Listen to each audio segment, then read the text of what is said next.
Dahil kung makakabalik ang isang Duterte, ganito ang sasapitin nila. Kaya kung ako sa kanila, tawagin na nila lahat ng santong kilala nila. Putang ina ko, mabalik ako. Arestuhin ko kayo lahat for the swindling of the Filipino people. Pabalikin ako, sir. Gagawain ko uli yan. Dublado.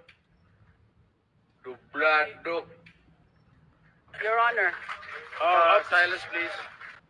May honor ba tayo? Yes, sir. Lakasan mo, may honor ba tayo? Yes, sir. O sino nagbe-birthday ngayon?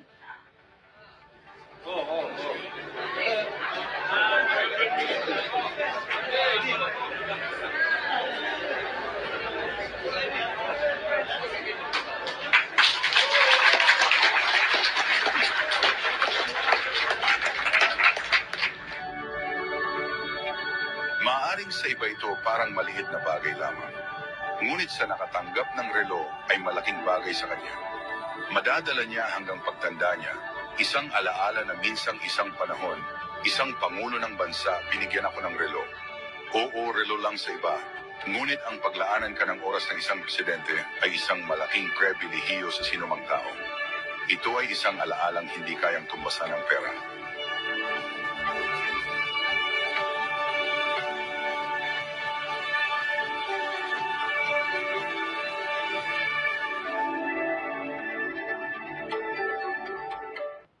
Bakit hindi nyo pa rin mapakulong yan si Pangulong Duterte na yan? Ang hirap, no? I'll take all the responsibility. Alam niyo yung full responsibility? Full.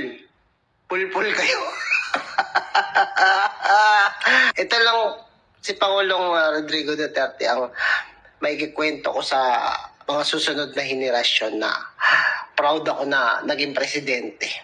Kailangan kaulit namin. Namimiss ko na yung panahon na presidente siya na hindi makagawa ng pangurakot ang mga nasa government.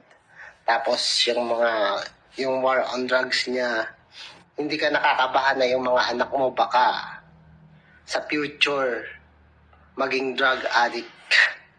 Di ba? Binibigay ko lang yung sympathy ko. Ano ba yung sympathy? Hindi ko alam yung Tagalog. Basta kahit hindi ko alam.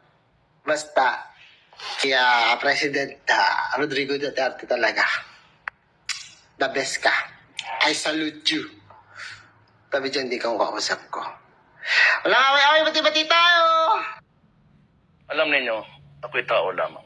Kaya binabati ko pa rin, Merry Christmas. Kayong mga durugista, magdanakaw, mga korap, mga kriminal, at yung napapahirap sa Pilipino. Kaya kung ayaw ninyong minto at patuloy pa rin ang karahasan, ito na ang huli ninyong Merry Christmas. Education and employment. That is my way of telling our troops, never fear, do your duty, I stand behind you. So does this government and all its agencies.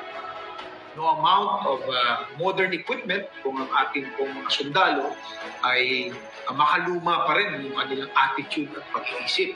So sa ating pong education, training, and doctrine development, inihahanda po natin hindi lang yung mga basing facility, hindi lang po yung mga airports o ating mga airfields, ganun din po yung kaisipan at saka attitude ng ating mga sundalo.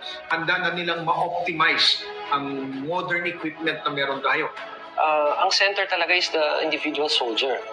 Okay? Kasi you may have the best radio, the best firearm, the best combat vehicles, but you do not have personnel who can adequately operate them or intercommunicate using them, you will be defeated. Starting next month, incremental increase na ang sweldo ninyo. Pangako ko, dublado. You will get it.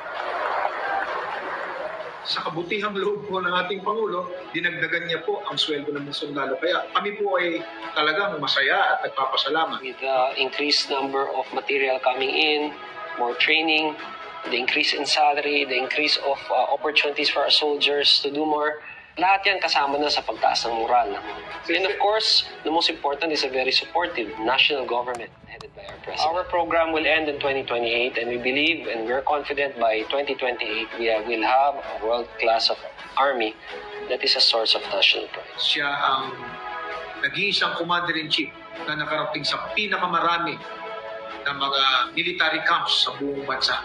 Mga kampo na karamihan ay hindi man lang minsan man naapakan ng kanilang commander-in-chief, subalit sa kasalukuyang Pangulo natin at commander-in-chief, narating, napuntahan at personal na nakita at nakamayan ng ating Pangulo ang ating mga sundalo na naglilingkod sa front.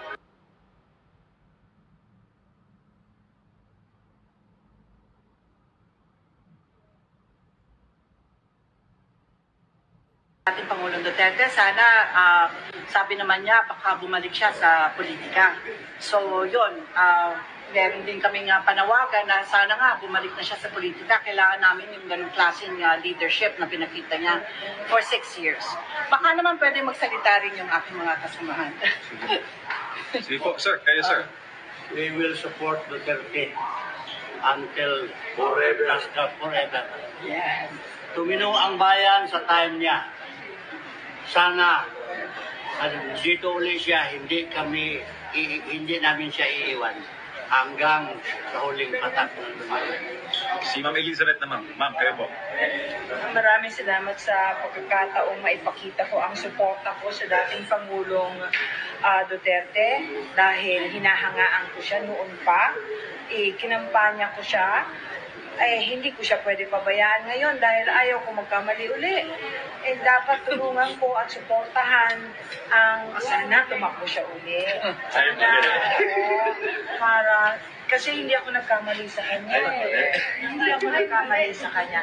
Ang laking tulong at pakinabang ng mamamayang Pilipino ng buong Pilipinas nang siya ang presidente. Nandito po kami para sa inyo. Ako po'y nangangarap na ang Duterte mabalik. Yung mga hindi pumalakpak, bahala kayo. Naran po kayo.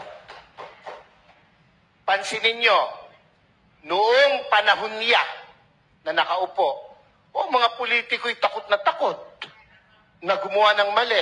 Pati pulis, pati sundalo, takot. Biglang anong nangyari? Ngayon ang mga kurakot mga nakaupo. Naran po kayo? Tayo hindi pinanganak kahapon. Alam natin yan. Bakit ang isang obispo ay sumusuporta sa ganito? Hindi masamang mangarap ng pag-unlad ng pagkakaisa sa bansa natin. Kung hindi tayo magsasalita at kikilos, kung hindi tayo magpapakita ng puwersa, ng lakas, sino? Alam mo, during the COVID, I talked to Senator Bongo para malaman nyo lang. Alam mo, naman sabi ng tao, mayabang na naman to. Sabi ko kay Senator Bongo, can I talk to the President, President Duterte, ng one-on-one? Kasi meron ako, I'm so blessed, meron akong savings. I'm willing to help. I have 50 million cash na pwede kong ibigay sa kanyang cheque at itutulong sa mga kababayan natin. In fairness kay Presidente at kay Senator Bongo, hindi kami pwedeng tumanggap ng pera. Really bawal yan sa amin. Saka hindi tatanggapin niya yan, boss, sabi niya. Sa tulong mo na lang, Seba.